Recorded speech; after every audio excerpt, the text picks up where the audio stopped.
So good morning, I hope you are all enjoying Empower. I'm Gina Sudam, I'm the president of the Wyoming County Chamber of Commerce, and I see some familiar faces in here, so it's always great. My job is kind of the room keeper, so to tell you to silence your cell phones, to make sure you know to use the app for questions that you have that might come into your head during the presentation. The session is being recorded, so we kind of made a joke out of that. You know, what stays in Vegas comment, nope, you're being recorded. So it's going somewhere, I don't know where. But that's okay, because it is still a safe space. And then exits, so you all came in those doors, that's where they are. If there's an emergency, please find your nearest exit. We don't foresee anything crazy happening. People's Security Bank is the sponsor of this session, so I am introducing Karen Smith with People's Security Bank, and she will introduce Lori for us.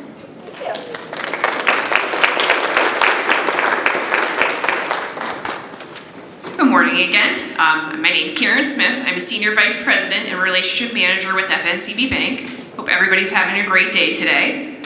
Empower, the premier women's leadership event in northeastern Pennsylvania. This conference highlights the ability all women have to create positive change in the local communities. As a community bank, we have a commitment to support our local charities, nonprofits, and community events. Each year, People's Security Bank is proud to support this fantastic conference, as well as sponsor this year's professional development track. On behalf of the bank, I'm pleased to introduce your speaker today, Lori Moran. Lori Moran is the director of the Roach Family Center for Career Development at the University of Scranton. With over 20 years of experience in higher education, she leads a dynamic team of career development professionals, and she is a coach for students and alumni regarding career and professional development. This includes career decision-making, resume and cover letter writing, job and internship search, networking, interviewing, LinkedIn, and salary negotiation. Lori Moran is also an adjunct instructor in the Counseling and Human Services Department at the University of Scranton and teaches career seminar. She serves on the board of directors and on the Program Effectiveness Committee at the Catherine McCauley Center and is on the selection committee of Leadership Lackawanna. In March 2023, Moran was featured as the Northeast Woman in the Scranton Times. Moran received her bachelor's and master's degree from the University of Scranton. She is also a national certified counselor. Please welcome Lori Moran. Thanks for being here today. Hi everyone, thank you so much. I'm so excited to be here today with all of you. This is my first time at Empower. There I am. So I have to be honest with you and say that my experience is actually now pushing closer to 30 years in higher education, but it definitely is over 20. So as you heard, I work at the University of Scranton, and I'm the director in the Center for Career Development. I've also worked at several other universities and colleges over the course of my career in a wide variety of areas in higher education. So I'm going to talk to you a little bit today about embracing the squiggle, what that means, how you can be purposeful in your own career. So I just wanted to kind of give you an outline of what I'm going to be talking to you about today. First of all, we're going to define purpose a little bit, give you an idea of what that means, which I'm sure you've heard already today several times. But really talking about how you can be purposeful and act with purpose in your own career. And there's kind of 3 steps that I think are really helpful with that. So one is self-assessment. We'll talk a little bit about that. One is exploring opportunities, and then of course networking. So we'll kind of get into that a little bit. And then at the end, we'll just tie it all together, connect the dots. So what is purpose? Oxford Languages defines it as the reason for which something is done or for which something exists, right? And it's also to have as your intention, to have as one's intention or your objective. So really, quite simply put, it's your why. We heard Dr. Hazori talk this morning a little bit about you are your purpose, right? You already have it. So it's not some sort of scavenger hunt you have to go on to find your purpose. You already have one. It's you. So really, that's about being authentic and really unleashing that, uncovering that authenticity within yourself. It's something that has meaning, right? You want your purpose should be meaningful and something that really matters to you. So all of that really kind of is your purpose. And then just really thinking about how you can be intentional with yourself in terms of your career and your own career development. Also being present. I think it's super important to have goals. Of course, we all want to be future focused, and we need to think about next steps and where we want to be, but it's also really important to be present, because sometimes when we're not present, we kind of don't see what's around us and we don't take advantage of certain opportunities and things like that. So, with that being said, I really like to think about this as the why over the what. And so, of course, what you do is very significant, right? But why do you do what you do? And of course, today's focus is, I'm a career professional, so I'm going to be focusing that on career. But I like this quote from Zach Mercurio. Zach is an author, he's a motivational speaker, and he's really kind of an expert on purpose. And so many of the most inspiring and purpose-driven people I've met do ordinary things with an extraordinary perspective. And so I think that's really important. So I see myself kind of as an ordinary person. I think maybe some of you just consider that as well, that you may be ordinary in the work that you do on a day-to-day basis. But if you think about the work that you do with a perspective, with the why, that's where purpose comes into play. And that's how you can really start to be purposeful about your career. So, I think the work that I do in the University of Scranton, my purpose when I think about it is really to help students be successful, to help our students, our alumni be successful. And I think a lot of the people who work at the University of Scranton, whether they're in career development, whether they're working in the dining hall, whether they're on the grounds crew, whether they work in financial aid, whatever the case may be, if you think about it from that perspective, we're all there to support our students' success, right? And so that's the purpose behind that. So as you think about your own path, how many of you today are doing what you do, or doing what you set out to do when you either finished high school or college, or when you started college? Great, that's great. So some of you really are. So some of you, when I talk with students sometimes, I say, your people's paths can be linear, right? You can come into college, think, I'm gonna be an accounting major. I love accounting. You go in, you're an accounting major. You take your accounting classes, you love your accounting classes. You do your accounting internships, you love it. You graduate, you become an accountant. You love it, and you eventually retire as an accountant. That's wonderful. Very linear path, straight path. And that happens for some people. How many of you today are not doing exactly what you set out to do when you started college or graduated high school, right? So a lot more people, that's me too, right? That path is not necessarily linear. It's not linear, it's squiggly. And that's when I talk about embracing the squiggle, right? So through some of the tips that we're gonna talk about, it's okay. It's okay to not have a path that starts out when you're 17, 18 years old and have it be the same path. And actually that's the case, as you could see, for more people than not. And neither is right or wrong, it's just different. So I think when you think about the squiggly path, you have to realize there's some uncertainty with that. And I think uncertainty makes a lot of people uncomfortable, myself included. So really learning to be comfortable with the uncomfortable is really important. When I think about coming here to talk to, I've never been to the Empower Conference before, so I said, yes, sign me up, I will be a speaker. So pushing myself out of my comfort zone, we have to do sometimes things that make us uncomfortable or feel that feeling of discomfort to grow. That's where development often happens, are in those moments of discomfort. So it's okay not to have it all figured out. It's okay to think you have it figured out, and then something happens, and then suddenly it just throws a knife in, a wrench in the plans, and it's different than what you anticipated. So what I hear a lot from students is, well, everyone else has it figured out. Everyone else knows what they're doing. Everyone else knows what they want to be.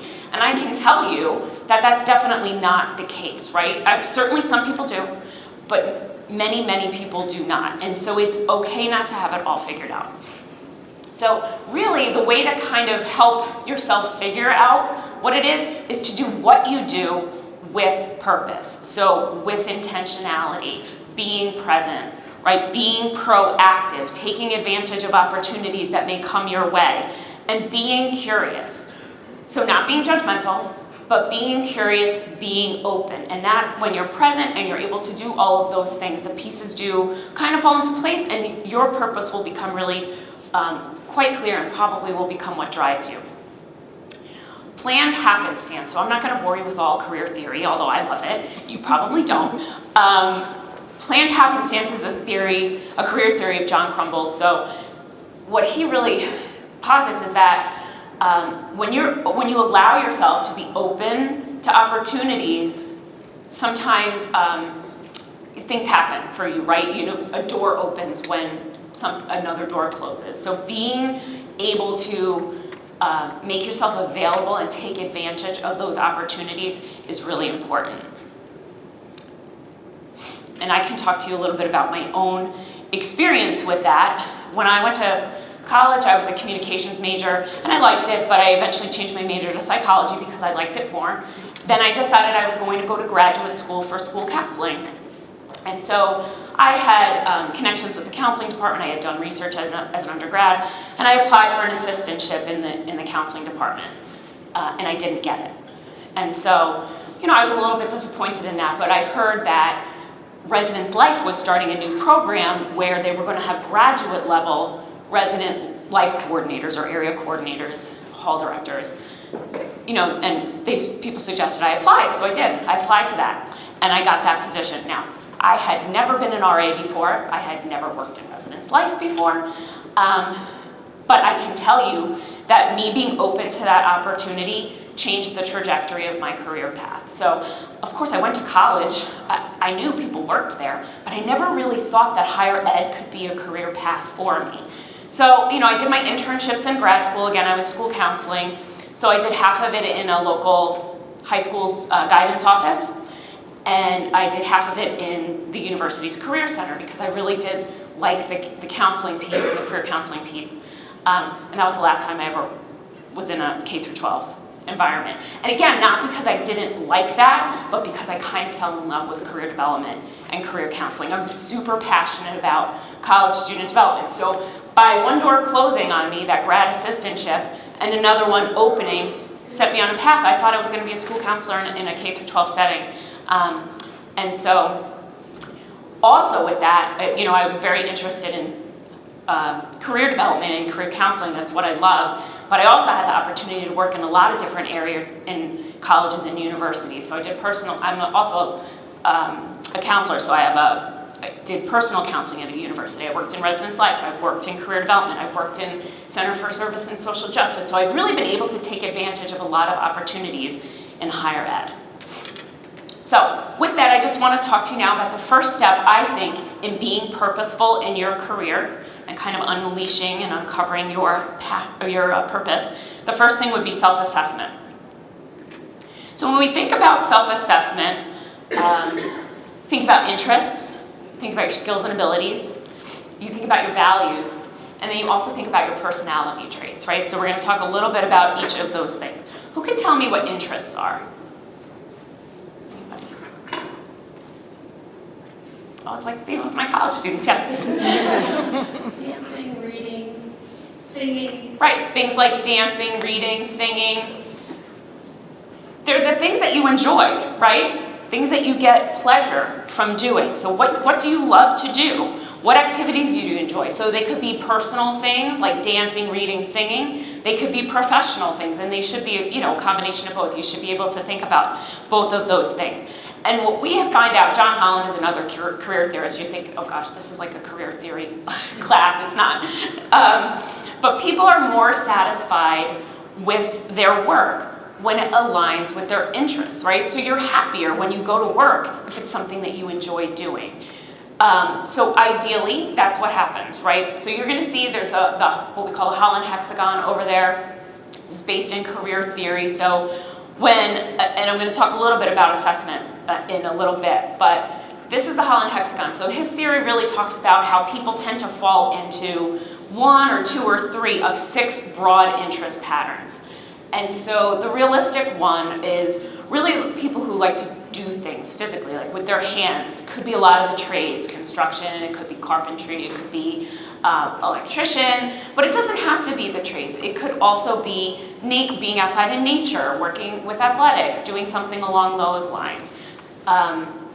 So knowing that, what types of things fall into that category that you might be interested in.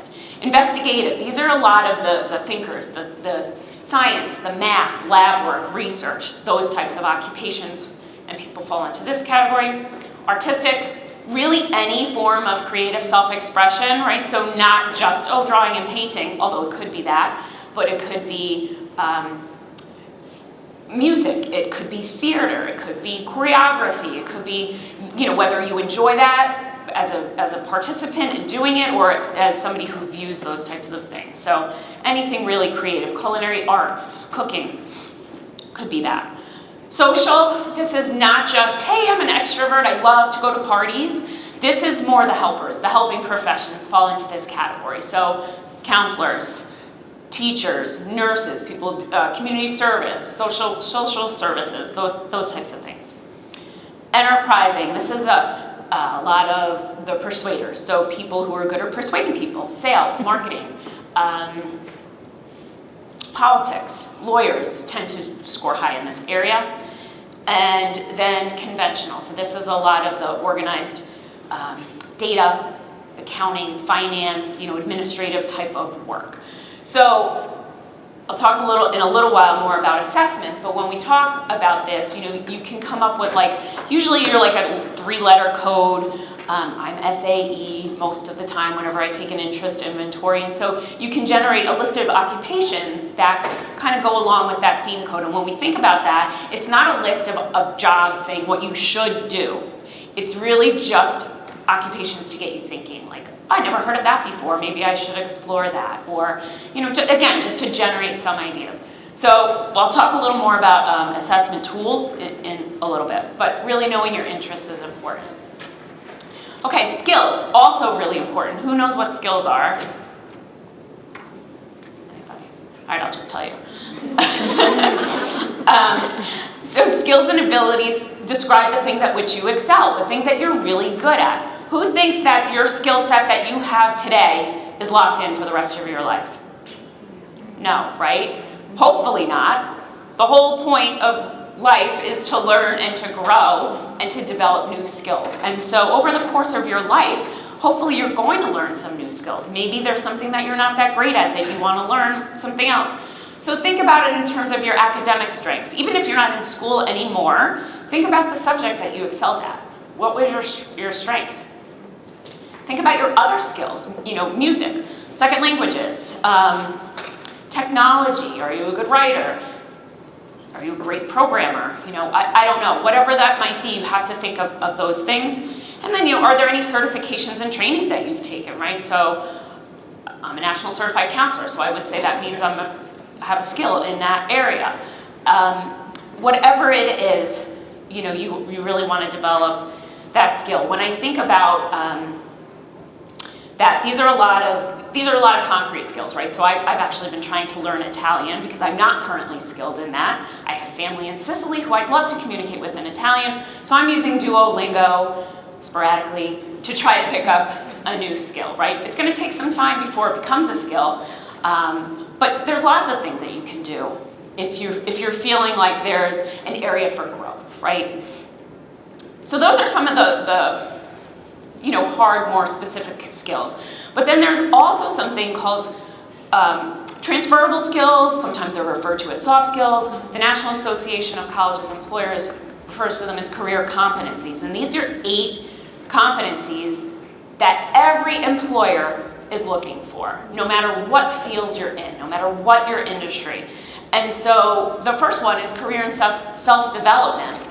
That's kind of what you're doing today. You're attending professional development opportunities, you're trying to learn and grow, but also being able to articulate that and be an advocate for your own career and for your own development and for your own skills. Communication. This is a skill that you need to have. Every employer wants you to be able to communicate and write a professional email. You're not, if you're starting out your emails to people by saying, hey, that's probably a problem. So you want to be able to be a good communicator both in writing but also interpersonally. How do you communicate with other people on your team, other colleagues in the environment. So communication, again, a really important skill. Critical thinking, you have to be able to be a problem solver, right? That's a really important skill. Equity and inclusion, you have to be culturally competent. You have to be inclusive.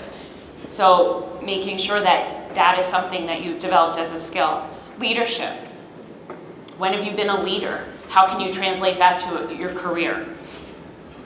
And you've probably taken on leadership roles within your job, so it doesn't just mean, I was student government president 10 years ago when I was in college, but it could mean that, and how can you really talk about that? But also leadership in your job. When have you stepped up?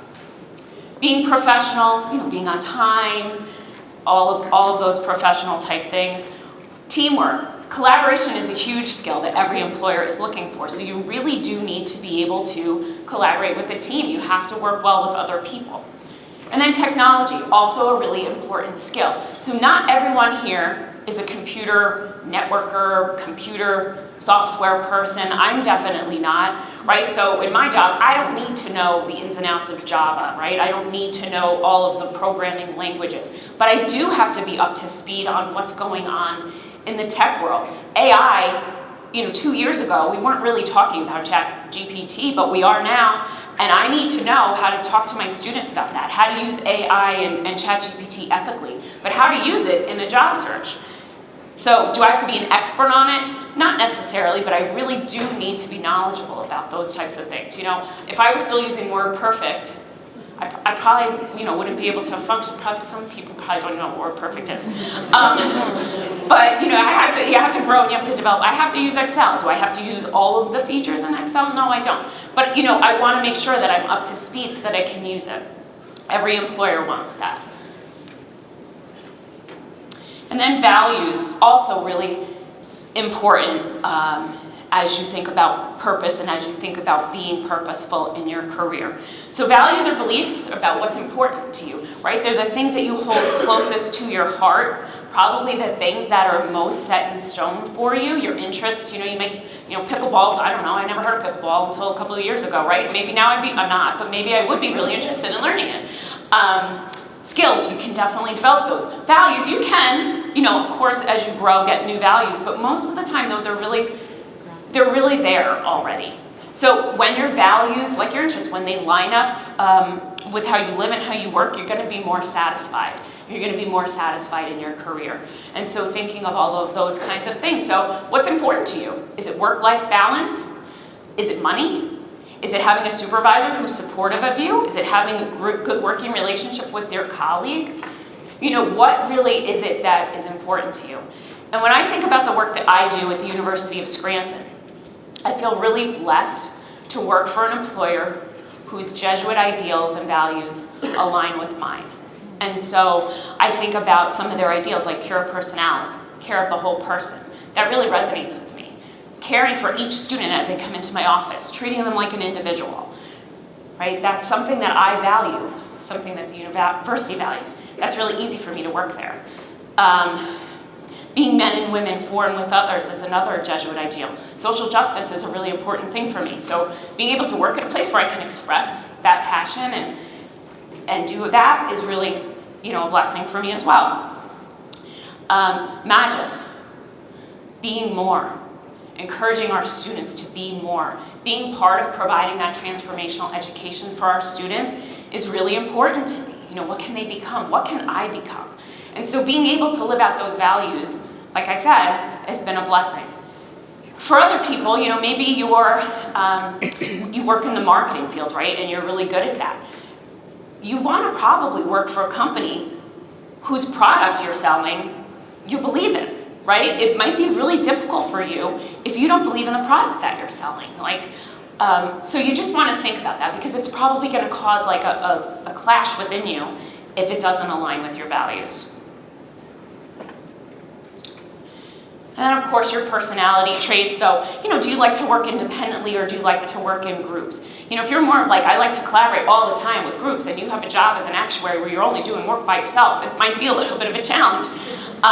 So just things like that you want to think about. Do you prefer to be a leader? Do you prefer not to be a leader? Does it really scare you? Are you comfortable taking risks, or do you prefer not to? I'd probably not survive a day and a half on Wall Street because I'm not a risk taker. It would be hard for me. But for some people, they will thrive like that. And so really just, knowing the things about yourself that enable you to be successful. So that's a little bit about self-assessment. Again, we'll talk a little bit about tools in a little while, but I really think it's important to spend time with yourself thinking about those things. Another piece that's really important is exploring opportunities, right? And so I talked a little bit about planned happenstance before, being open, but also experiential learning. When I talk with students, I emphasize the importance of experiential learning. It's really important to get out there because you don't know if you're going to like something unless you try it. You don't know if you're not going to like something unless you try it. And so sometimes those experiential learning opportunities are like, that's not what I thought it would be. I don't love that, but it's still a really good experience. And sometimes those experiences you have, you do turn out to really like, right? And that's kind of how we figure it out. So some ways you can gain that experience. And I know a lot of you may be working already, so it's not like, oh, let me just leave my full-time job so I can take a part, to an internship unpaid for 20 hours a week, right? You're not probably going to be doing that. But when we talk to students, that's important. So anyway, informational interviews is one way that you can gain experience. So say you're in a career and you're happy, that's great. But if you're thinking of a career change, or if you want to get to know a little bit about what somebody else does, doing an informational interview with them can be really helpful. So we'll talk about networking next, but setting up 20 minutes. Can I pick your brain about this? Can I learn a little bit more about what you do? Is really helpful. Shadowing. And so shadowing doesn't have to be for an entire semester, for an entire month. It could be a couple of hours. It could be a couple of days. So really looking into opportunities to shadow, to see, would I like to be a dentist? Maybe I can go hang out in my dentist's office for a day or for 2 hours just to see what they do. I'm thinking of a career change, whatever it might be. Internships I mentioned, can't emphasize the importance of those enough for students. Doing research even in a lab with a professor, we encourage our students to do that all the time. And then part-time work. So even if you are full-time employed and you're not really in a position at the moment to make a total change, but you're kind of trying to put some feelers out there, what are other things that I could do? Doing part-time work can be a great way to do that. And then of course, volunteering in your community. So sometimes, like maybe you're thinking like, geez, I'd really like to get some experience in accounting or bookkeeping, because I'm doing something else now, but I'd really like to try that out. Well, talk to, your local fire company, and is there a way for you to help volunteer in that regard? But also just volunteering at other agencies that are just looking for volunteers can really open up your eyes and your experiences as well. And then networking. So networking is so important. When I talk with students, I cannot emphasize enough not only experiential learning, but the importance of networking. So if you're looking for jobs, but you're just applying and applying and applying, you also have to pay attention to that networking piece as well. And so just keeping track of how important that is. So really what networking is it's about creating connections with people, meaningful connections. Of course, everyone that you meet, you're not going to have this meaningful relationship with necessarily, but it really is important to develop that and to nurture those connections that you make. When you're going to a networking event or you're meeting people, you should have an elevator pitch prepared. And an elevator pitch is really just a 30-second introduction. That's a nice overview of who you are and what you're interested in. So hi, my name is Moran. I currently serve as the director in the Center for Career Development. I'm really passionate about college student development and career counseling. I'm excited to be here at the Empower Conference today. So really just a little snapshot of who you are. So if you're looking to network, you kind of have a spiel prepared, so to speak. And then when you do network today, any other time that you're networking, you do want to follow up with the connections that you made. So if you meet someone today, get their business card, follow up with an email, connect with them on LinkedIn, which we'll talk about in a minute. And really follow up, because I can tell you that some of those relationships can turn into mentoring situations, and mentoring is also a really important part of your professional development.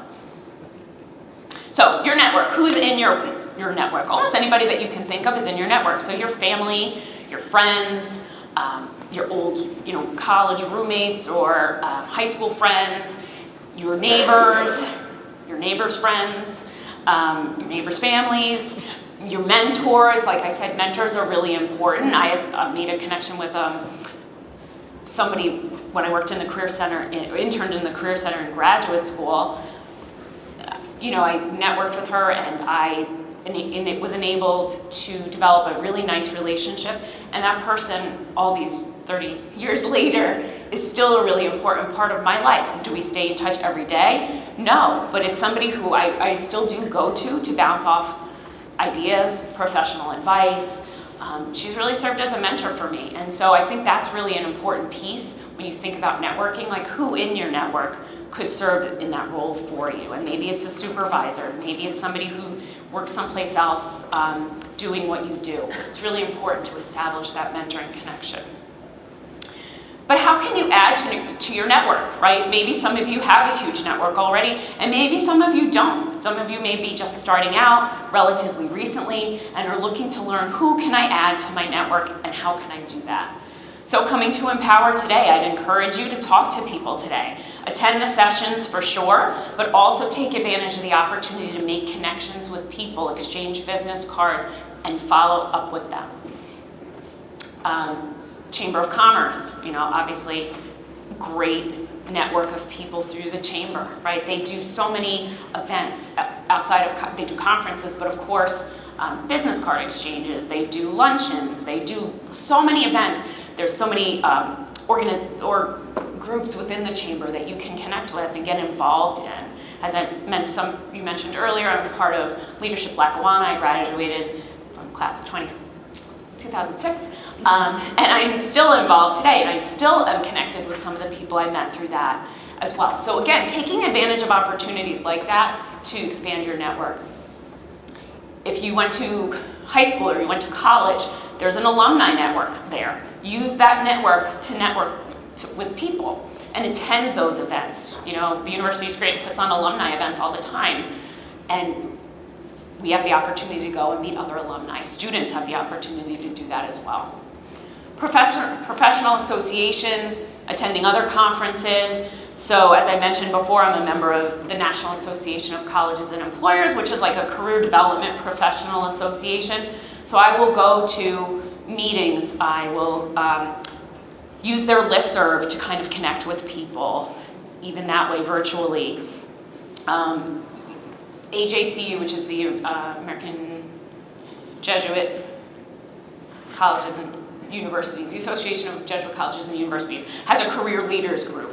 And so we have quarterly meetings, and so I've really gotten to know a lot of people through that. So really taking advantage of those professional associations is important, because you do make a lot of connections that you can add to your network. Getting engaged in the community. A lot of people I've met through my involvement in the Catherine McCauley Center, a lot of other volunteer things I've done, I've really met a lot of people, and it's enabled me to add them to my network and stay in touch with them. So a lot of in-person things that you can do, and I'm sure there's others that you might be thinking of, right? But then there's also virtual networking. So LinkedIn, super important. How many of you are on LinkedIn? Awesome. So LinkedIn is super important for networking. LinkedIn is super important. So I could spend a whole session talking to you about LinkedIn and setting up your profile and all the little different things about it. But I'm just going to really focus on using LinkedIn for networking today. So on LinkedIn, there are alumni groups. So wherever you went to high school or wherever you went to college, you can connect with your alumni group on LinkedIn. And I would strongly encourage you to do that, to follow your university or your high school. Looking at your LinkedIn network, LinkedIn recommends people you may know, right? People you may want to add to your network. Take a look at that list and see who they are, and then connect with people that way. And then I'm going to show you in a little bit, there's an interests page, right? So in your profile, one of the last sections is interests. And there's some different things that you can do there. Follow different companies, follow professional associations, and again, I have a screenshot of that, so I will talk to you about that. But you do want to make connections with people on LinkedIn, right? So LinkedIn has recently changed, I think, their parameters a little bit, limiting how many people you can write a message to each month, I think, unless you have premium, which you don't necessarily need. And also, you used to have 300 characters to write a message, now you only have 200 characters, they just changed it. But anyway, when you're connecting with someone on LinkedIn that you don't know, you want to add a message. So, hi, my name is Lori Moran. It was really nice to meet you today at the Empower conference. I really enjoyed talking with you about career development. I look forward to staying in touch. That's it, something very easy like that. Also making connections with people that you don't know, you want to add a message. You can ask people for advice. You can, especially if you're thinking of a career change or you have a question about something, you can ask them for advice. You can ask what they like about their current job, what they like about working where they work.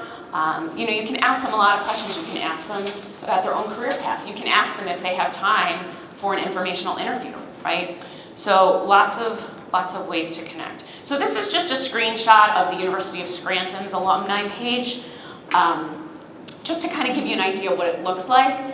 So you can see on there, you just type in the search bar, whatever school you're looking at or whatever organization. I typed in University of Scranton. I'm following them. You can see that. You can see that there's over 30,000 University of Scranton alumni on LinkedIn, which is amazing, but that is too many people to look through and too many people to connect with, right? You don't need to be connected. You can, but you don't need to be connected to 38,000 people. But what you can do on this alumni page of whatever school is filter the alumni. And so you can put in a year, so maybe you don't want to connect with current students, right? So you can put in whatever year you want. But you can filter alumni by where they live, where they work, what they do, what they studied when they were students, what their skill set is, and how you're connected. So there's 6 different ways to filter through alumni. So you might want to filter it by their employer, right? Say you're like, I want to work at the University of Scranton. Great, you can see 789 people work at the U. But you can also filter it by, looking in the greater Scranton area. You can filter it by industry. So maybe you're interested in accounting, so you can filter it by Scranton, accounting, and maybe you want to look for people who majored in accounting like you did, or something like that. And that list of 38,000 is going to get much smaller. And then you can see who those people are. You can scroll through those people and kind of see, oh, that sounds really interesting. Let me connect with that person. Introduce yourself. Again, hi, my name is Lori Moran. I currently work at the University of Scranton in the Career Center. I'm really interested in transitioning to a career in accounting. I'm not, but, and I was wondering if you have any advice as I think about that career change. Or I'm really interested in hearing a little bit more about your career path. Something like that, so you can do that. I can't guarantee you that all 38,000 alumni on LinkedIn are super active, so chances are the people who have a photo there, a little more active. I can tell you that when a few years ago, I had an intern in my office. She was a psychology major. She knew she wanted to be a therapist, a clinical mental health therapist. But she wasn't sure what she wanted to go to grad school for. Did she want to do clinical psychology? Did she want to do clinical mental health counseling? Did she want to do social work? Because all those things can lead you to the same end goal of therapist. So what she did, she utilized LinkedIn. She tried to connect with, I think, 5 people on LinkedIn. 3 of them got back to her. 2 of them were very instrumental, not in telling her what she should be doing, but in talking to her about their career path. One of them served as kind of a mentor for her, and really it really did help her, kind of determine what her next steps were. No one told her what she should do, but just making those networking connections was really important as she thought about her own purpose. This is the interest page, again, that you can search on LinkedIn. So you can see you can follow companies from schools. So these are some of the companies I follow. So you can see that, PwC, Deloitte, they're 2 of the big 4 accounting firms. I work with a lot of accounting students. I kind of want to know, what's their recruiting cycle? What are they doing? So they show up in my newsfeed. I can see when they have jobs and internships posted. Same thing with, Harvard Business Review writes a lot of really great articles. I follow the National Association of Colleges and Employers, the American Counseling Association, things like that that are really important to me in my industry. I want to be current on the trends in the field. I want to know what's going on. And so that's something that you can be doing as well, because you can learn a lot that way. I know I have to wrap up. So self-assessment, a lot of tools you can use. We use the strong interest inventory with students because it's not self-scoring. They have to come back, we interpret the results, we give them some feedback, some resources they could use. For you, there's a lot of free resources out there for skills, values, interests. ONET has some great things, PA Career Zone, Career One Stop, exploring opportunities, taking advantage of being open to opportunities that come your way, and then networking. So really just to connect the dots, being purposeful as you reflect on your purpose is the takeaway. Simon Sinek, another motivational speaker who talks about purpose. Happiness comes from what we do, but fulfillment comes from why we do it. And so I think if you think of your why, you'll be on the right path in terms of your own career development. So does anybody have any questions? Questions for Lori? There's one here. Oh. Do you have a microphone? I think it's probably loud enough. Oh, okay. I do have a quick question about utilizing LinkedIn to make new connections. So I have actively been building my network. In my job, I was just promoted to partner role, so I am also starting to focus more on business development, so trying to build connections with people and gain new clients in my work. And so part of that, I've been really trying to focus on building my network, but I have a question on like how I would reach out to somebody that I don't necessarily know personally and send them a message that they're going to look at and read and want to respond to, because sometimes I feel like I'm just sort of giving that elevator pitch really quick and they're like not interested. So Right. So I think you want to make it personal, use their name in your greeting to them, like hi Lori Moran. And make it personal and just let them know exactly what you said. You're just developing relationships with people and you're really interested in connecting and hearing more about what they do at their job, in their industry, their company, and things like that. So it is hard. Sometimes people don't respond right away. It's hard to know. But I think the more personal that you can make it, the better chance that you'll have of that happening. yeah, I think my big thing is I don't want to be like salesy, and annoying to somebody. Like I want to make a good connection that feels like it's personal and positive and not so much like, hey, look at me, I could do this thing for you. Right. I think just asking them, I'd really like to connect with you. I'd love to hear a little bit more about what you do and develop a business relationship or something like that. See if that works. Are there questions for Lori? We have one right here.